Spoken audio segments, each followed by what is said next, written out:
Section 2.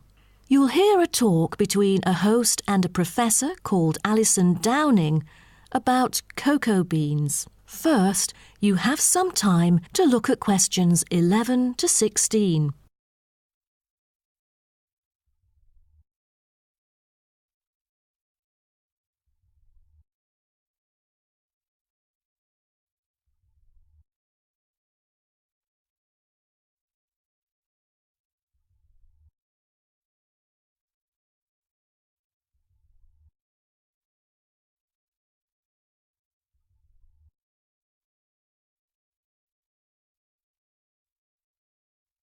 Now listen carefully and answer questions 11 to 16.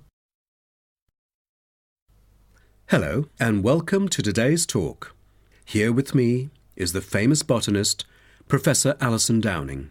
So, Alison, tell us something about cocoa beans. Cocoa beans, also called cacao beans, are the primary constituent in making chocolate. Grown in tropical areas in South and Central America, West Africa and Asia, the cocoa tree is often raised on small family-owned farms. When the harvested pods are opened to expose the beans, the pulp and cocoa seeds are removed and the rind is discarded. The pulp and seeds are then piled in heaps, placed in bins or laid out on grates for several days. During this time, the seeds and pulp undergo a process called sweating, where the thick pulp liquefies as it ferments. The fermented pulp trickles away, leaving cocoa seeds behind to be collected. This is when the beans are harvested, and then the bags holding them are ready to be transported. But the most important step in processing the cocoa bean is cleaning it. Once the beans are unloaded from the railroad cars, the packages are opened and then weighed by machines. Then the pods are split and the seeds or beans are covered with a sweet white pulp or mucilage. On arrival at the factory, the cocoa beans are sorted and put in a hopper to be cleaned more rigorously. The wet beans are then transported to a facility so they can be fermented and dried. They are fermented for 4 to 7 days and must be mixed every 2 days. They are dried for 5 to 14 days, depending on the climate conditions. The fermented beans are dried by spreading them out over a large surface and constantly raking them. Then the beans are ready to be roasted. Now, roasting takes place at a high temperature, and then the beans are boiled in a heated chamber. During the roasting process, the beans will be expanded and cracked. But prior to this, the beans are trodden and shuffled about using bare human feet. During this process, red clay mixed with water is sprinkled over the beans to obtain a finer colour, polish and protection against moulds during shipment to factories in the United States, the Netherlands, the United Kingdom and other countries. Now, back to what I was saying. After the beans are cracked, they need to be cooled. Then the roasted beans are sealed in pockets.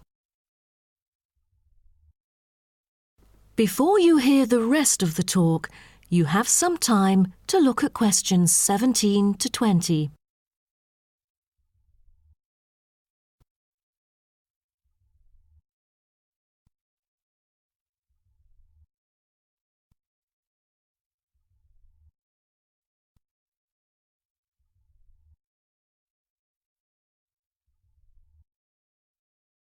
Now listen and answer questions 17 to 20. Wow, that is not a simple process, is it?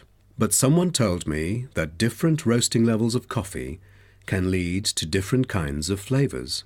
Yes, roasting coffee transforms the chemical and physical properties of green coffee beans into roasted coffee products.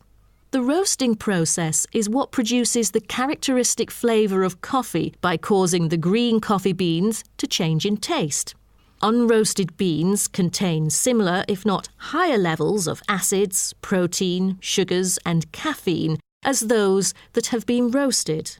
but lack the taste of roasted coffee beans due to the Maillard and other chemical reactions that occur during roasting. The vast majority of coffee is roasted commercially on a large scale, but small-scale commercial roasting has grown significantly with the trend toward single-origin coffees served at specialty shops.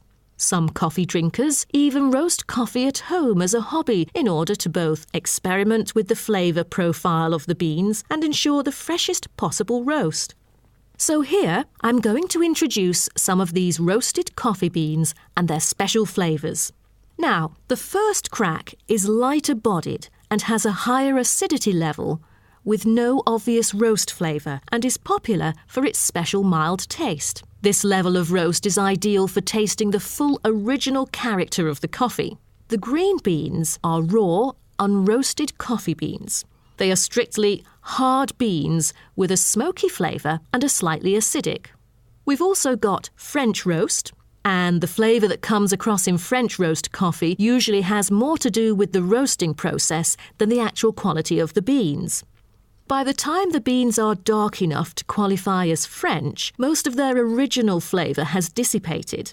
In its place come the flavours of caramelising sugar, bittersweet coffee, and often a bit of chocolate. And finally, espresso smoky. That is, coffee brewed by forcing a small amount of nearly boiling water under pressure through finely ground coffee beans. Espresso is generally thicker than coffee brewed through other methods, has a higher concentration of suspended and dissolved solids, and has creamer on top.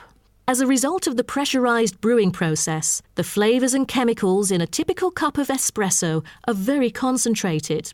Espresso is also the base for other drinks, such as cafe latte, cappuccino, cafe macchiato, cafe mocha, flat white, or cafe americano. That is the end of section 2. You now have half a minute to check your answers.